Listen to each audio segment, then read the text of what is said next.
You remember where we went on our honeymoon? Yes, I do. Disneyland. We went to Disneyland. A little cliche, but it's very fun to sit and people watch on Mainstream USA, and that's mostly what we did. Welcome to Not Every Single. I'm Joe. And I'm Stephanie. Here to discuss the 2015 Lana Del Rey record, Honeymoon. We've been in the middle of a move. I said that weird. We've been in the middle of a move. If you'll notice, behind us is kind of a different temporary space. We're here for the summer. So we haven't gotten back to this Lana Del Rey series in a while, and I wasn't sure what to expect with Honeymoon. You had heard it before, right? Not really. I listened to it like a month ago. Okay. When we were going to do this episode, and then it got postponed. So then I listened to it again like this week. So only twice. So I heard it for the first time yesterday. I took my notes, I went back through today, and I gotta say, I'm nervous to say this. I think you guys are going to be mad at me, but I'm starting to grow a little tired of the sound. Yeah. I'll agree on that. I think there are high points on this album. I think it's, we can get into it more, just a little bit bloated. There's multiple songs I thought should have been about a minute shorter. Yeah. There's multiple outros that just kind of go on and don't add anything. It's true. I noticed the repetition. I even wrote down now, God Knows I Tried. It's actually my least favorite song because of the excessive use of that term. Yeah. And I do want to say that repetition in music is a very, very powerful tool. You know, there's some of my favorite songs of all time that just like hammer in a line or a thought over and over and over until it's just like profound, you know? So it is something I can like, but I found myself not enjoying it here. And, you know, there was one outro that I think it might have even been High at the Beach, which was one I really liked, where it's just like, high, just like high over and over and over. And just like, wrap the song up. I liked it. Yeah. Just end it. Leave them wanting more. Yeah. Everything felt a little dragged out. And I did find myself for the first time in her discography checking like, oh, geez, there's like 3 songs left. Okay.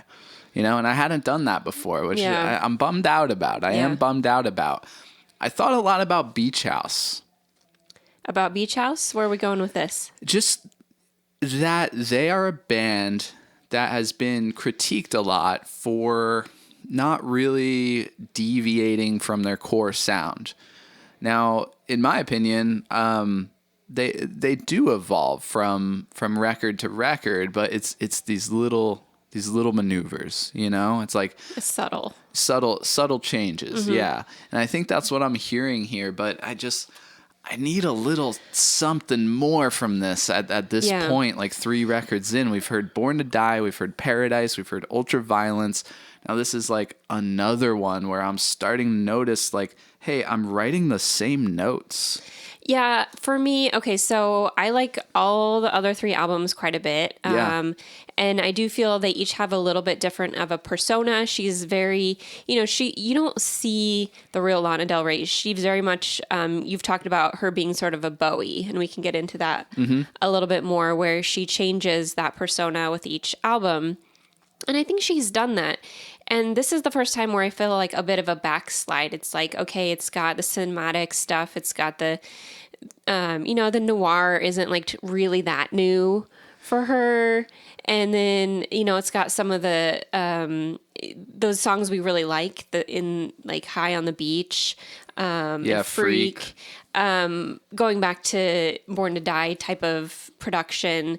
But again, it's like, that's not a new subtle shift. That's not a new persona. That's sort of like, remember when I did that? I'm going to do that again. Yeah. And it's not that it's bad, but when things are so sort of cinematic, like we said, and drawn out, and not a lot of them not very melodic, then it's really hard to, without that strong perspective, that strong like, okay, this is what she is, this album, I'm finding it harder to connect. I remember our Born to Die video, just being so fascinated by this persona that's being put on, the references being made, sort of taking you back to another time, this Americana, this creepiness, this like Twin Peaks vibe almost, all with the backdrop of like this LA sort of trip hop sound kind of underneath the songs.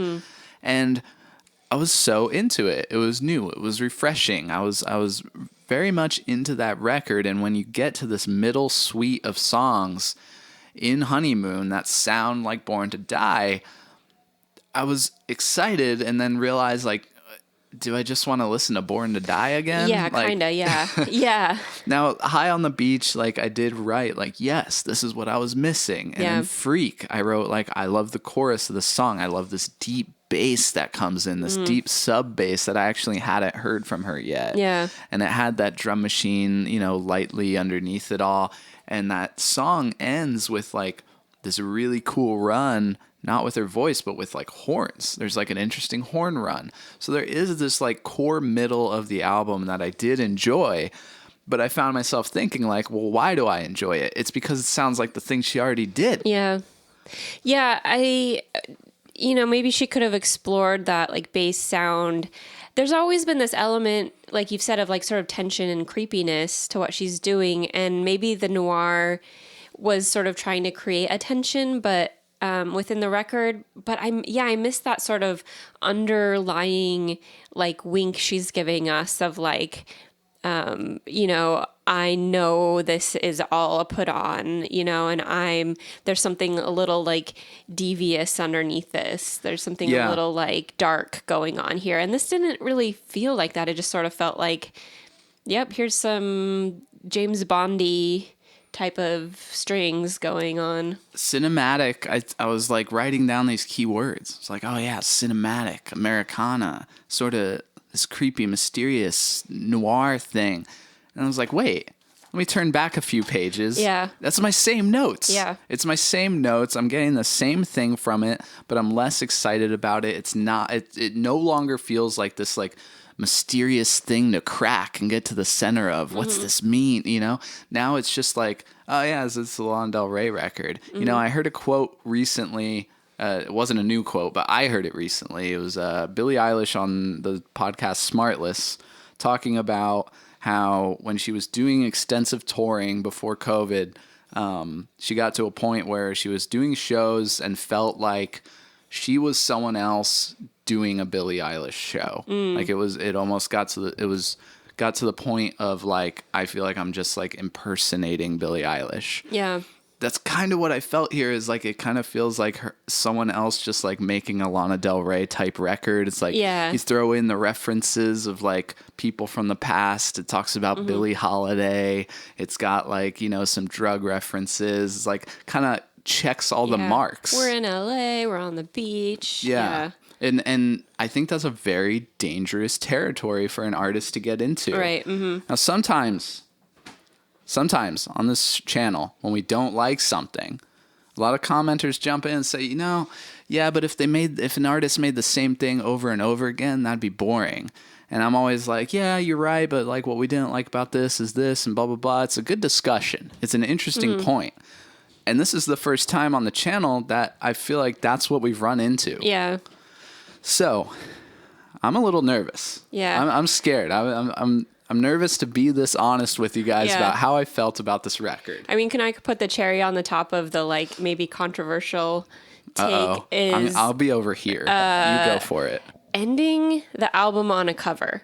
Okay, yeah, I'm back. Listen, this is like, I don't understand the point of this. That song sort of feels untouchable. So to say, well, I'm going to cover this, and it's going to top off my record, and that's going to be like the last statement. This is what I'm going to leave everybody with as like my statement. Like, I want them to go away from this album remembering this cover that's not very different or interesting. Not since Weezer doing No Scrubs did I feel like something was so unneeded. Or maybe that new Fall Out Boy. So, yeah, that's kind of our overall thoughts on this record. I had some standouts. I think Art Deco was actually my favorite. I love the beat in Art Deco. I loved hearing the saxophone do these little flares. There were things I enjoyed. I didn't hate this record. Yeah. But I'm left wondering, do I even want to like continue this journey into the next one? I know there's another few records as well as a new one. What do you guys think? If we didn't enjoy Honeymoon, if we're finding ourselves a little tired in her discography now, do we continue on? Is there more to hear? Does it evolve into something different? Or are we in for a little bit of a letdown? We're going to end up making the same video over and over. I know. Maybe we'll have to like combine multiple albums together. Listen, what do you guys think? Give us some guidance here. Lana fans out there, people who know her discography well, we feel a little lost. Give us some guidance in the comments. We really appreciate it. And stick around. We discuss pop music as an art form on this channel. We don't always like stuff, but a lot of the times we love it and are passionate about it. So hope you're not too mad at us. Anything else? I think that's it. Yeah, I'm not sure how to approach the rest of it. So please, or just tell me like what songs that you love so I can maybe go back and give them another shot. That would be helpful too. Like hearing your favorite tracks from Honeymoon and something I can maybe like go back and try to latch onto would actually be helpful, because I would love to crack this record and come back and tell you guys that we're wrong and we're idiots and we love it. Yeah. So that's that, Mattress Man. We'll talk to you next time. That was from Punch Drunk Love. Yeah, a lot of people are going to get that reference. This is Not Every Single. I'm Joe. And I'm Stephanie. See you next time.